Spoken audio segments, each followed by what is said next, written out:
Hello, my fellow music lovers. Today, we're taking a trip back in time to celebrate a true legend, Kool and the Gang. Now, imagine a party without the groove of Jungle Boogie, the catchy rhythm of Ladies' Night, or the contagious energy of Celebration. Simply impossible, right? That's because, for almost 6 decades, Kool and the Gang has set the beat for parties and historic moments. But what most people don't know is that this success story didn't start on the dance floor. Back in the 60s, 7 boys from New Jersey, deeply passionate about jazz, formed a band called the Jazzbirds. They opened for legends of the genre and were just beginning their musical journey. As time went on, they changed their name and style until they finally landed on the name that would change everything: Kool and the Gang. This name came from co-founder Robert Bell's nickname, Kool, a move to earn respect from local gangs. Their first album came out in 1969, but their big breakthrough didn't happen until the following decade, especially with the arrival of lead singer James J.T. Taylor. It was with James that the band reached the top, releasing their biggest-selling albums like Ladies' Night in 1979 and Celebrate in 1980. Kool and the Gang not only ruled the dance floors, but also influenced entire generations from funk to hip-hop. Every note, every beat, blended jazz, soul, funk, R&B, and disco, creating a sound that was unique, thrilling, and has stood the test of time. Stick with me, because this journey through the history of Kool and the Gang is just getting started. And don't forget to like and subscribe to our channel if you enjoyed today's video. Without further ado, let's dive in. The story of this legendary band begins with 2 brothers, Ronald and Robert Bell. From a very young age, around 5 or 6 years old, these boys were already immersed in the world of music. And who do we have to thank for that? Their father, Bobby, who was not only a boxer, but also a huge jazz enthusiast and a fan of great legends such as Miles Davis and Dave Brubeck.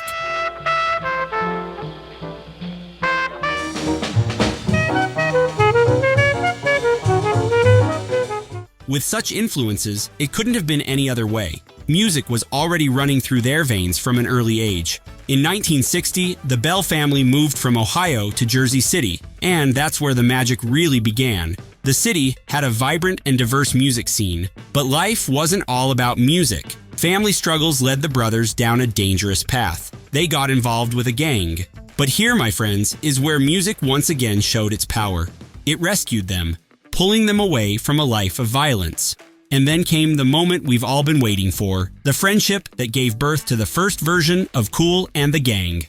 Ronald Bell met Robert Mickens, a talented young trumpeter who could perfectly play the bossa nova classic, Desafinado. So I come back to my first note. Soon, the idea of forming a band came to life. They joined forces with neighborhood friends, Ricky Westfield on keyboards, George Brown on drums, Dennis Thomas on saxophone, and Charles Smith on guitar. And just like that, the first seed of Kool and the Gang was planted.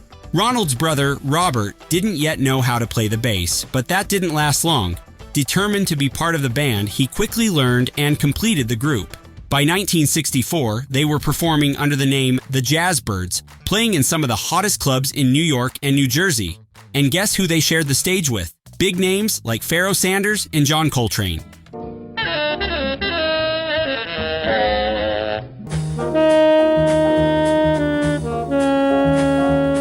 Imagine the level of these kids. It was during this time that they joined the collective Soultown, whose goal was to replicate the sound of the famous Motown label.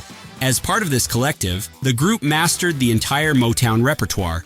But here's a fun fact. It was during this phase that they began blending jazz with R&B, creating a sound that was uniquely their own. However, as often happens in the music industry, the payment wasn't fair. Tired of the situation, they left Soultown but kept the name as part of their identity.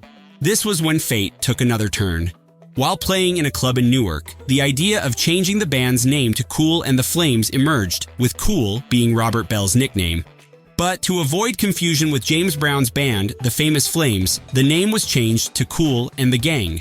And so, the group we would come to know and love in the years ahead was born. In 1969, they released their self-titled debut album under the independent label D-Light Records. This album was instrumental and showcased the jazz soul that had shaped the band's early days. But destiny had a lighter, groovier path in store for them: funk. By 1973, the world really started paying attention. With the release of the album Wild and Peaceful, Kool and the Gang exploded onto the charts with hits like Jungle Boogie, Get it up. Hollywood Swinging,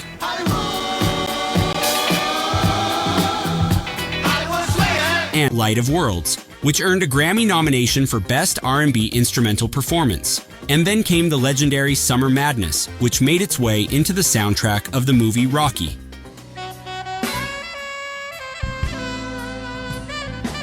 This track is still considered a masterpiece of instrumental funk, and if that wasn't enough, the track was also featured on the soundtrack of the classic Saturday Night Fever, which held the title of best-selling album in history until Michael Jackson's Thriller came along. Kool and the Gang was a band in constant evolution. They experimented with rock, funk, and always knew how to have fun while making music. That passion came through in every note, in every performance, and maybe that's exactly what made them such a lasting success. They didn't just follow trends, they created them. If the first phase of Kool and the Gang was defined by the creation of a unique sound, now we're going to explore the transformation that catapulted them to absolute stardom in the 1980s. It's 1979. The music scene is dominated by disco, with hits like Chic's Le Freak, Gloria Gaynor's I Will Survive, the Bee Gees' Tragedy, and Donna Summer's Hot Stuff climbing the charts.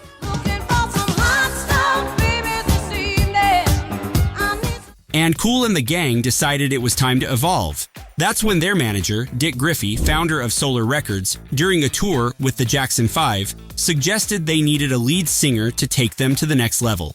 At first, the idea wasn't taken too seriously. After all, the band had already found success without a lead vocalist. But after noticing that big groups like Earth, Wind & Fire and the Commodores had lead singers, they realized it might be time to try something different. James Taylor was the first singer to be called in for an audition, and his fit with the band was so perfect that they didn't need to look for anyone else. At the time, Kool and the Gang was nearly finished with an album, but the songs didn't yet have lyrics for a lead vocalist. With James on board, the tracks were adapted and a new era began. Another name that deserves recognition at this point is the Brazilian producer Eumir Deodato, who brought a special touch to the band's sound. He simplified the arrangements, highlighted James's voice, and helped refine Kool and the Gang's style. Before, the horn arrangements and instrumental elements were the heart of their songs, but Deodato understood that to reach an even larger audience, the vocals had to be the focus. The result of this partnership was the 1979 album Ladies' Night, which delivered two major hits, Ladies' Night and Too Hot. Too hot, lady. I gotta run for shelter. Both making it into the Billboard Hot 100's top 10. Fun fact, the inspiration for Ladies' Night came from Robert Bell, who observed the famous Ladies' Nights at Studio 54. The 1980s cemented the band's place as one of the greatest of all time. With the release of Celebrate and Deodato at the helm, Kool and the Gang etched their name into post-disco history, with memorable tracks like Night People and Take It to the Top. Don't you ever stop. Whatever it is, take it to the top. But nothing compares to the success of Celebration. Not only did the song top the charts, but it also became a true anthem. It's often played at birthdays, weddings, sports victories, and even historic moments. But where did the inspiration for Celebration come from? Ronald Bell frequently shared a fascinating story about the song's origin.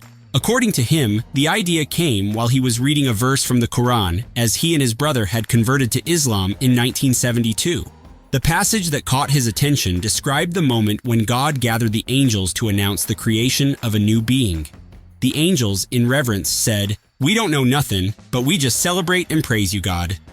Moved by this powerful image of celebration and gratitude, Ronald felt compelled to create a song that captured this universal feeling. The following albums, Something Special, 1981, and As One, 1982, continued the partnership with Deodato and produced more hits like Stepping out. We are stepping out. If you want it, Come and get it, baby. But if you want it, you can get down on it. Get down on it. Get down on it. which dominated urban and dance charts of the era. In 1983, they released In the Heart, and in 1984 came Emergency, albums that incorporated even more rock elements into the group's sound. Tracks like Joanna, Cherish, and Fresh became staples for DJs during the UK's New Romantic era. Cherish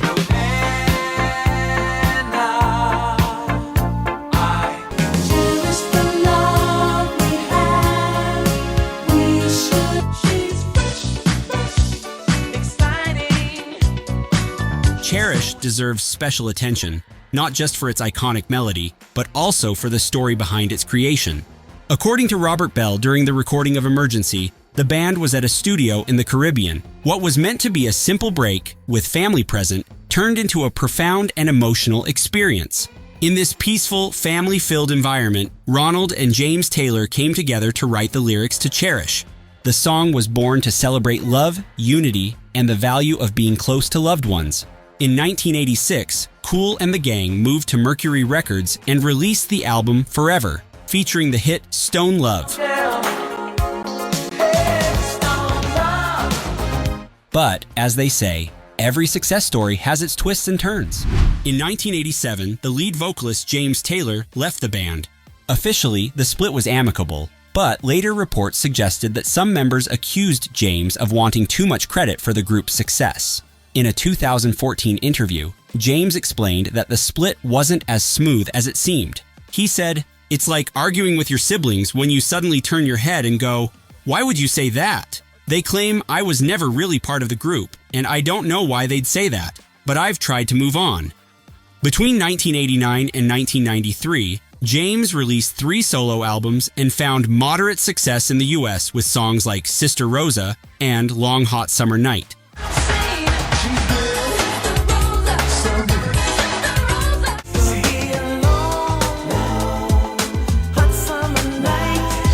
Meanwhile, Kool and the Gang continued with new vocalists, but the audience had grown accustomed to James's voice. The albums Sweat, 1989, and Unite, 1993, didn't achieve the same commercial success. However, in 1995, after fan pressure, James rejoined the band, and they embarked on a long international tour that ended in 1999.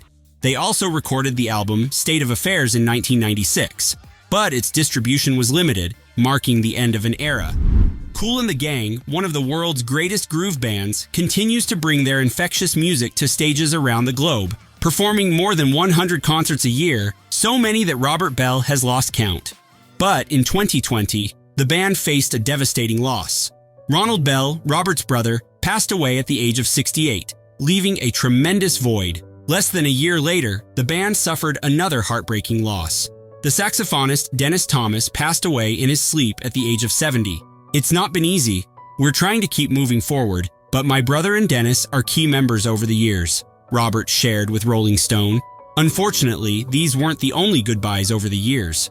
In 2010, the trumpeter, Robert Mickens, passed away at the age of 59. The guitarist, Charles Smith, died in 2006 at the age of 57. The trombonist Clifford Adams bravely battled liver cancer but passed away in 2015 at the age of 62. And more recently, in 2023, the drummer, George Brown, lost his battle with lung cancer at the age of 74. These losses serve as a somber reminder of the passage of time for a band that began its journey in 1964.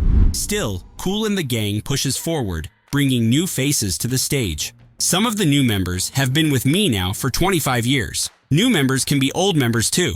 You got to keep moving, and keep it groovin', Robert said. That resilient spirit is what drives the band, which in 2023 celebrated its 60th anniversary with the release of the album People Just Want to Have Fun.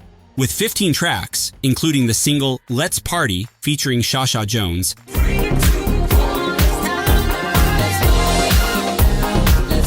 the album is the band's 34th and includes some of the last recordings of Ronald Bell and Dennis Thomas. It's a project that not only reflects Kool and the Gang's long career, but also celebrates their roots and the persistence of their legacy.